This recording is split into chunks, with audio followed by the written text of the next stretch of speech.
Silaturahim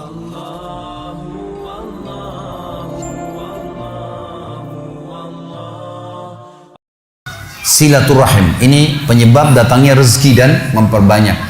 Perlu kita ketahui, silaturahim ini istilah dalam agama kita khusus bagi orang yang punya hubungan darah saja.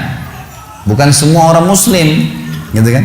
Kalau seorang muslim umumnya kita mengatakan ukhuwah, persaudaraan. Kalau sila artinya hubungan, rahim hubungan darah, hubungan darah. Makanya kata Nabi SAW, telusuri jalur nasab kalian.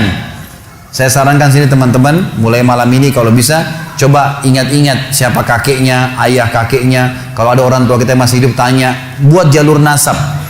Karena Nabi SAW mengatakan, telusuri jalur nasab kalian. Kakek kita siapa, ayahnya siapa, berapa bersaudara, nikah sama siapa, saudara-saudaranya, punya anak siapa. Jangan sampai kita ketemu sepupu kita di jalan, nggak tahu gitu. Ada rahim dengan kita, gitu kan.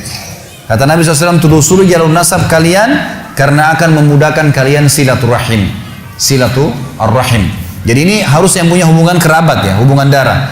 Dalam riwayat Bukhari Muslim yang lain kata Nabi SAW, kata seorang sahabat, waktu dia bawa satu kantong dirham, dia bilang, ya Rasulullah, saya punya sekantong dirham, saya mau sedekahkan. Ada dua orang target saya. Yang satu muslim umum, tidak ada hubungan kerabat sama saya. Yang susah, yang satu muslim, punya hubungan kerabat sama saya dan susah. Yang mana saya bantu? Kata Nabi SAW, kalau kau bantu yang punya hubungan kerabat denganmu, maka kau mendapatkan dua pahala. Pahala sedekah dan pahala silaturahimnya. Dan puncak silaturahim teman-teman sekalian adalah kedua orang tua kita. Teman-teman di sini yang pendatang, ya. Juga tentu yang mukim, yang orang yang memang asli di sini. Kalau orang tua Anda masih hidup, jangan sia-siakan. Kejar sedekah paling afdal ke mereka tuh. Silaturahim teman-teman sekalian, pakai stopwatch kalau antum merasa terganggu pekerjaan. Telepon sehari 1 menit aja. 1 menit aja. Telepon tuh ayah, ibu, tanya kabarnya, ayah, ibu baik, ada kebutuhan? Oh enggak ada nak, baik doain ya. Mereka bilang semoga kau selamat nak, sudah luar biasa tuh. Telepon mereka, teman-teman banyak di Indonesia, di Jakarta saya temukan yang memang merantau, akhirnya orang tuanya cuma ditelepon setahun sekali. Ah gampang nanti kalau Idul Fitri mudik sekalian ketemu. Tapi kalau teman-temannya tiap hari telepon, kalau nggak telepon temannya dimarah-marahin, kenapa nggak telepon, tiap hari dicari. Ini gimana cara? Padahal orang tua itu puncak silaturahim. Teman-teman coba renungin. Ada seorang syekh di Saudi, di Jeddah, dia lagi isi pengajian.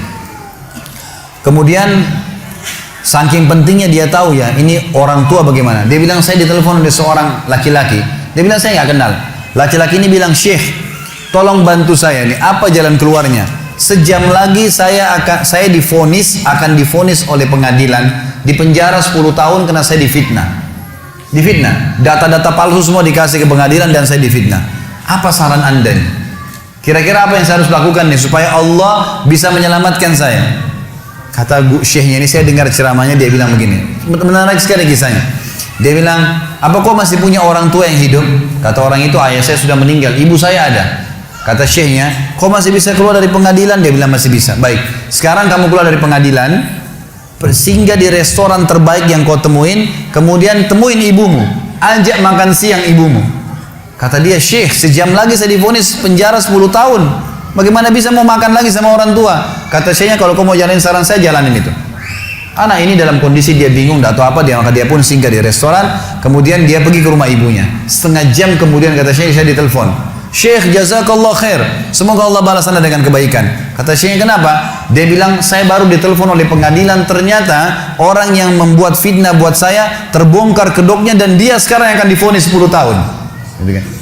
Dan semenjak saya masuk di sini, saya makan sama ibu saya, sekarang saya depan ibu saya, dari pertama saya masuk, terus lisannya ibu saya mendoakan, semoga kau selamat nak, terima kasih kau sudah datang bawa makanan. Hanya membawa makanan. Orang tua kita teman-teman sekalian tahu menilai tahu menilai pemberian anak kita. Pemberian kita. Tidak pernah orang tua itu diberi sesuatu yang sederhana, seperti teman kita masih bisa marah, atau pasangan kita masih bisa merengut. Orang tua selalu berterima kasih dengan apapun yang kita berikan sedikit. Ada seorang anak di Jeddah meninggal dunia. Seorang syekh lagi sholat, suaranya Masya Allah bagus sekali kalau dia jadi imam. Saya banyak cerita tentang Saudi karena saya pernah kuliah di sana teman-teman. Jadi bukan karena Saudinya. Kalau Anda punya cerita di Indonesia mungkin bisa terjadi di mana-mana tentunya. Saya cerita tentang ini karena saya tahu gitu. Di Jeddah ini ada satu orang syekh, suaranya bagus. Kalau sholat Jumat penuh masjid. Kalau dia jadi imam, Masya Allah suaranya gitu. Dia juga kalau khutbah, hampir semuanya orang nangis kalau bicara masalah akhirat, khusyuk, jadi dia ikhlas sekali gitu. Dia cerita dalam salah satu khutbahnya, saya dengarkan ceramahnya, dan ini tradisi saya suka dengar ceramah-ceramah, walaupun saya sudah sering isi ceramah, gitu kan. Kita tidak boleh batasi dengan ilmu, selalu kita merasa haus dengan ilmu itu.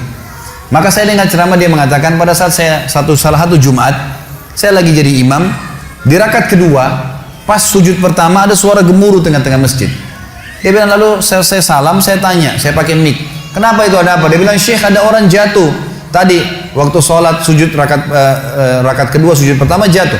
Kata Syekhnya, berikan dia ruang biar dia bernafas dan tolong antar beberapa ikhwah, tolong antar ke rumah sakit terdekat. Waktu diantar, kata dokternya, orang ini sudah mati setengah jam yang lalu. Maksudnya pada saat dia lagi sujud di hari Jumat, gitu kan? Ini luar biasa. Kata Syekhnya, ini jelas-jelas husnul khatimah.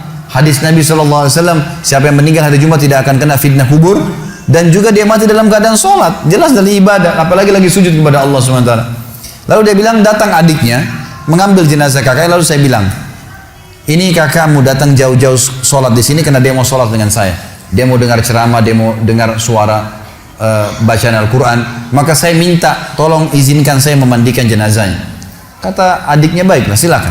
Datanglah Syekh ini ke rumahnya, dimandikan jenazahnya. Kemudian malam takziah pertama, dan disunnahkan 3 malam takziah.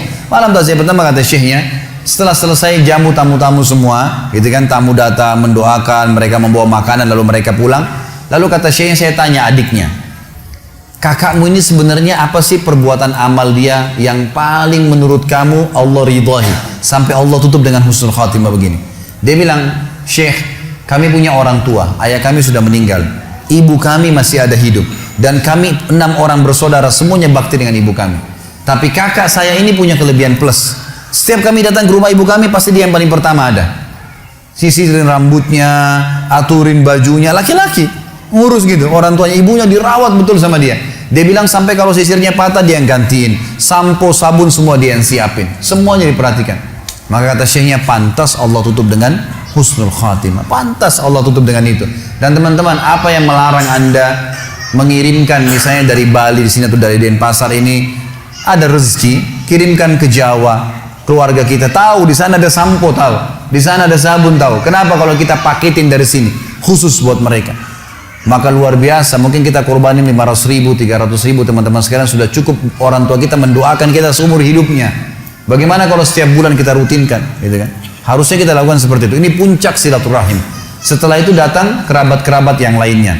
Kata Nabi SAW, siapa yang ingin diberkahi umurnya, di sini sering diterjemahkan dalam buku Indonesia, siapa yang ingin dipanjangkan umurnya, gitu kan? Sebenarnya tidak ada kata-kata panjang umur ya, karena umur sudah ditentukan, 60 ya 60. Tapi di sini maksudnya diberkahi. Jadi kalau dia punya 60 tahun, dia sering silaturahim, dengan ada orang lain punya umur 60 tahun tidak silaturahim, kita temukan yang sering silaturahim ini akan berkah hidupnya. Sudah banyak bangun masjid, sudah banyak kegiatan-kegiatan sosial, Allah berkahi umurnya. Siapa yang ingin diberkahi umurnya dan diluaskan rezekinya, maka dia sebaiknya melanjutkan silaturahim.